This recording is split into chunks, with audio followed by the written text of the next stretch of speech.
Muy bien, está el doctor Eirabedian con nosotros. ¿Cómo le va, doctor? Buen día. ¿Cómo está usted? ¿Cómo están ustedes? Muy bien, muy bien, muy bien. En realidad siempre yo tendría que estar precedido por un clima más opresivo, no tan humorístico. ¿Quiere que nos pongamos tristes? No, triste no. Digo, sería lo ideal, una cosa casi funesta. Pero hoy no va a haber crímenes, no va a haber homicidios, no va a haber violaciones, no va a haber violencia de género, no va a haber mutilaciones, no va a haber nada. ¿Y de qué va? De eso, sí, justamente. Voy a hablar de algo mucho más grave, porque se inician las clases. Y con el comienzo de las clases y durante el desarrollo del ciclo lectivo ocurren hechos delictivos muy graves. Pero lo que no sabemos es cómo terminan esos hechos delictivos en la justicia. Miren, he seleccionado dos, hoy voy a tratar uno, la semana que viene voy a tratar otro.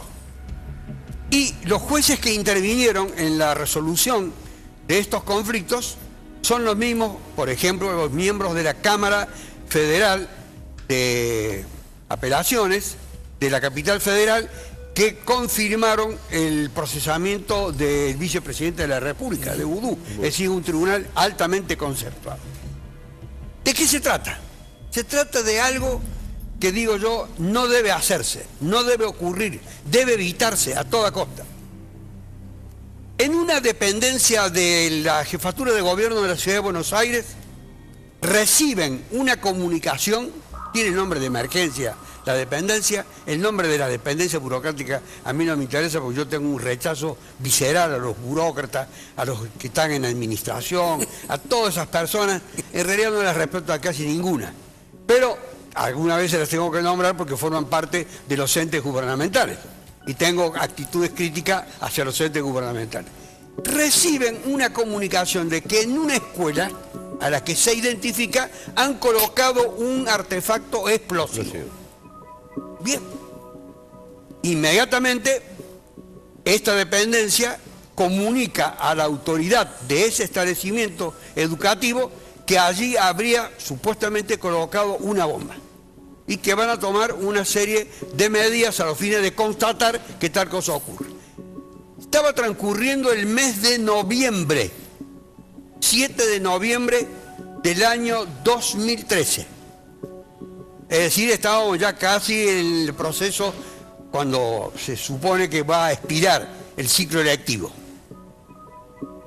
Esto, que teóricamente hay que acreditarlo, se acreditó. Se supo de inmediato desde dónde se efectuaron las llamadas. Porque no hubo una llamada, sino varias llamadas. Inmediatamente de establecerse eso, además también hubo una constatación de que había sido utilizado el servicio de telefonía pública. También la telefonía privada de donde había partido la llamada. ¿Qué podría haber determinado que una persona llame a esa dependencia de emergencia para decirle hay una bomba en la escuela? Esto da la impresión de que para generar el terror, claro, el miedo, el espanto, la inseguridad, la intranquilidad. No. ¿Qué pensó el tribunal? Primero, un juez dijo, acá no hay delito. ¿Qué delito? Delito de intimidación pública. ¿Qué es el delito de intimidación pública? Es el que genera un estado de desconcierto, de inseguridad, para hacerlo con palabras sencillas, de intranquilidad, etc. Y la ley trae una enumeración de las formas que se pueden utilizar. Señales, anuncios de este tipo, mendaces, colocarse frente a una escuela, hacer una manifestación. Hay una serie de pautas para orientar si se va a generar con esa llamada un estado de zozobra, de inquietud, de perturbación. Entonces, el juez entendió que aquí no había tal cosa. ¿Por qué? Porque cuando le comunicó a la directora, esa dependencia, a la directora de la escuela, la directora aplicó un protocolo que tiene del Ministerio de Educación para casos de esta naturaleza, para no generar alarma y no provocar en el resto de los alumnos o en la comunidad donde está instalado el establecimiento ese estado que yo he dicho de conmoción. Con lo cual, inmediatamente los mobileros y todo lo demás estarían instalados allí y se generaría una sensación de espanto. Las madres correrían a las escuelas donde están sus niños, los sacarían creyendo que hay una psicosis de colocadores de bombas, anónimos por supuesto, en las escuelas. Miren todo lo que podía haberse pensado. Todo esto lo estoy pensando yo porque nada de eso está en la resolución. El juez dijo, mira, déjame nada. El tipo habló, era un hombre. Habló y elucubró como un razonamiento de que él lo hacía por el hijo. Y que el hijo en realidad lo que querría, tal vez, sería que le aplazara un examen. Uno. Que terminara las clases rápido, porque estaba cansado de ir a la escuela. Dos. Es decir, minimizó el episodio. Al minimizarlo, la intimidación pública, que es el delito, el nombre del delito, tiene una pena de 2 a 6 años de prisión. No es un delito cualquiera. Estamos hablando de una cosa seria. Entonces, el fiscal de la causa dijo, no, un momento. Tragámoslo a este señor, lo sentemos ante nosotros, estudiemos bien la conducta de él, conozcamos bien sus antecedentes, saber cómo es la relación con el hijo, conocerlo bien al hijo. Quiero aclarar. Al año siguiente, en el 2014, el hijo dejó la escuela y se fue a otra. Y continuó, y no lo sabemos, siendo o no un buen alumno que querría con la colocación de una bomba un proyecto imaginario, un proyecto de la mente, no solamente, o postergar el examen, o que terminaran las clases, o que se pudriera todo. Porque también puede ser que sea un tipo que tenga ideas destructivas. Claro. O de meter aún anónimamente miedo. Que es la cuestión de todo esto, es el miedo. La directora actuó con serenidad. Entonces el fiscal dijo, no, traigámoslo al señor y sigamos la causa. Hagamos una causa, mejor dicho. No nos quedemos con el archivo. No saquemos a esta situación de una situación que es irrelevante porque no se produjo nada. ¿Por qué no se produjo nada? Porque tal bomba no existía. Y la directora actuó con cautela. Entonces ha quedado desvanecida la razón de la intervención de un órgano represivo del Estado. De manera tal que cerremos la causa. El fiscal no estuvo de acuerdo, apeló, fue a esta Cámara que le dije, integrada por los 2 miembros del tribunal que lo acaba de confirmar el procesamiento del vicepresidente de la República. Pongo esto como una nota para ilustrar sobre la composición mental, ideológica, etcétera, conceptual de los jueces. Y dijeron, no, tiene razón el juez. Acá no hay ningún motivo para actuar. Primero, porque la finalidad que haya tenido esta persona no la conocemos. El hecho de la colocación de la bomba no existió. Entonces tenemos que actuar, nosotros no tenemos que contribuir a la alteración de la conciencia de la gente. Tenemos que contribuir también a pacificar a la gente. Pero tenemos que actuar de una manera que sea orientadora del espíritu que debe presidir estos actos. Es decir, contribuir a decirle, oiga, no hagan esto, porque les puede traer tales consecuencias. ¿Cuáles? Meterlo de 2 a 6 años, puede perder el trabajo, tener una condena. Ese chico poder tener en el futuro un accionar delictivo. Al ver que no ha tenido ningún tipo de consecuencia, repetir la conducta. Entonces, en definitiva, ellos dijeron, mire, la intención, eso que se llama dolo, etcétera, acá no lo vemos en el hombre que llamó. Vaya a saber si llamó, pero para saber si vaya a saber si llamó porque el hijo influenciaba sobre él o no, había que haberlo traído, sentado frente a ellos y por lo menos intentado que diera una explicación.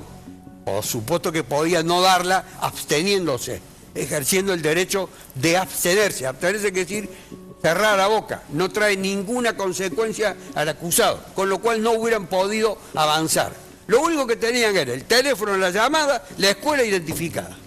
Y la maestra, la directora, que actuó con racionalidad, con prudencia, con equilibrio, con mesura. Conclusión, la causa se cerró, porque no hubo acreditado ni la intención, el propósito, el objetivo, 1, y 2, tampoco existió la materialidad, colocación de una bomba. Y se actuó de una manera serena para que no se extendiera esto como una mancha de aceite. Entonces, una causa que ahora al comenzarse las clases, si es que comienzan en todo el país, para que sirva también de exhortación a muchos padres que no alienten a sus hijos, ni lo avalen, ni lo estimulen a hacer este tipo de cosas. Sí, porque un hecho que sucede más a menudo de lo que uno cree. Y justamente como ocurre más a menudo, dije, como comienzan las clases, vamos a hablar de esto. No vamos a olvidar del sexo de un rato, de los crímenes, no vamos a olvidar de muchas cosas. Y pero no debe haber menos de 6, 7 por año. Por supuesto. Y vaya a saber cuántos provincias que no conocemos. Pero que se conocen 6 o 7, claro. Que se trascienden, que se difunden. Así es. Hay que saber, en una gran urbe como la capital federal, sí ocurrió. Y el de la segunda, de la semana que viene, es mucho más grave. Muchísimo más grave por las personas que están involucradas. Pero muchísimo más grave. Muchísimo más grave por quien dio la noticia de lo que iba a hacer. Muchísimo más grave el lenguaje que utilizó. Muchísimo más grave la persona a la que fue destinada. Y los mismos jueces resolvieron del mismo modo. Los mismos jueces. Pero este hombre no sufrió ninguna sanción, ningún apercibimiento, ni nada. No existe eso. Está bien, o está usted sometido a un proceso o no. Y si se prueba que hizo o no hizo algo, dale. ¿La conducta fue temeraria o no? No, dijeron que no. Entonces no pudieron establecer, estudiar psicológicamente al personaje en cuestión. Porque muchos padres, desgraciadamente lo tenemos que decir, son dominados absolutamente por sus hijos. Esta es la verdad.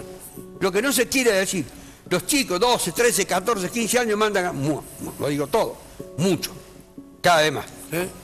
Muchas gracias, doctor. Está muy apurado hoy, doctor. Usted tiene tribunales. No, pues me gustaría, si se queda, porque vamos a mostrar un videíto para que tener su opinión desde el punto de vista de su profesión, de este hecho que se han marcado en Chile, pero que ha dado la vuelta al mundo por esta chiquita que le ha escrito a Bachelet. Sí, se llama Valentina, tiene 14 años y sufre, para que la gente entienda fácilmente, la misma enfermedad que las gemelas Oviedo, por lo que Marisol Oviedo murió hace 2 años. Sí, 2 años. En enero se cumplieron 2 años.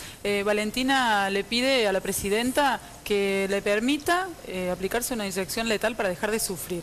Tiene 14 años, tiene esta enfermedad, ya perdió hermanitos, un hermano más grande por esta causa, y así ella le pedía a la presidenta que la deje morir. Es tremendo, ¿eh?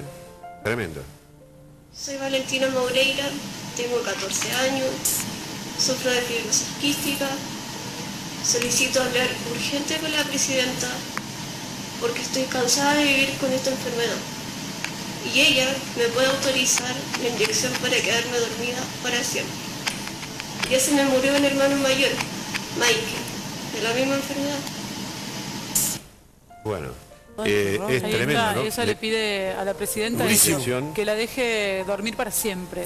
En esas palabras lo pone. La familia dice, el papá dice que ella en realidad está muy cansada ya de tantos tratamientos y de sufrir tanto, y que no es su deseo morir, sino que está desesperada y que ya no sabe qué hacer. Entonces hizo este video para ver si llega a la presidenta, si diciendo esto puede acceder a esa instancia para que la presidenta al menos, si no la autoriza a aplicarse la inyección, la ayude a tener un tratamiento que mejore su expectativa de vida, ¿no? Sería eutanasia, bien, doctor.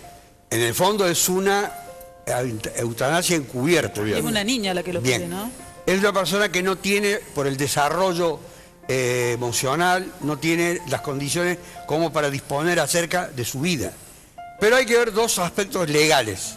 Uno, ¿qué dice la Constitución chilena sobre las atribuciones legales que le confiere sobre la disposición de la vida a la presidenta o al presidente o al titular del Poder Ejecutivo de Chile? Yo estimo que en la legislación, no la conozco, pero estimo por la conformación de nuestras constituciones de esta región y la de Chile, los valores que impregnan sus normas legales, que esa facultad no la tiene el presidente. Ella la toma a la presidenta o al presidente, podría haber sido en el caso de un hombre, como la encarnación de la figura máxima del poder, que puede disponer, entre otras cosas, como de todas las cosas, de la vida. No puede disponer de la vida. De acuerdo a nuestras constituciones, el presidente no puede disponer de la vida. Quienes podrían en este caso intervenir, si hubiese una ley que contempla la eutanasia, hay que ver el Código Penal. Acá en la legislación argentina no existe la eutanasia. En el código que se va a tratar no este año, porque este año no creo que se trate del Código Penal, se contempla el tema de la eutanasia. Hay países que lo tienen, hay países que no lo tienen. Acá se contempla la muerte digna. Bien. En el código que viene. Que es una cosa distinta. Sí. Que es una cosa distinta. Ya en el año 1960 había un proyecto de eutanasia, la Argentina era muy avanzada en ese terreno como muchos otros, que quedó retrasada. Luego, si no está contemplada tampoco la eutanasia, no hay autoridad judicial alguna para que esta niña, con asesoramiento legal, o sus padres, con el asesoramiento, cumpliendo con el designio de ella, pidan que se le dé muerte. En ese país. Si fuera otro país. En Chile, no, yo no. Digo, si en Argentina directamente no. Si la familia se trasladara de otro país con la nena. No puede. Porque la nacionalidad de la persona involucrada no es la de ese país. Hay que ver si la legislación de ese país a donde se traslade contemple el caso de los extranjeros o contemple solamente el hecho de la persona con prescindencia de que sea chilena, boliviana, venezolana o de donde, o de Zambia o de donde sea. Hay que ver si en Chile no se permite, como sucede creo que también en Argentina, la posibilidad de un trasplante con donante vivo. Sí. Da la sensación de por lo que pide la piba que no. Sí, hay que ver la gravedad también de este caso. Claro, no sé está apta ella para eso también. No sé la gravedad del caso, pero es desgarrador. Era lo que acabo de decir usted, desgarrador. Desgarrador. Pero sacamos el tema emocional del tema legal. Y yo he querido darle una respuesta de carácter legal. Legal. Gracias, doctor. Gracias a usted. Muy amable. Bueno, 9:51 minutos.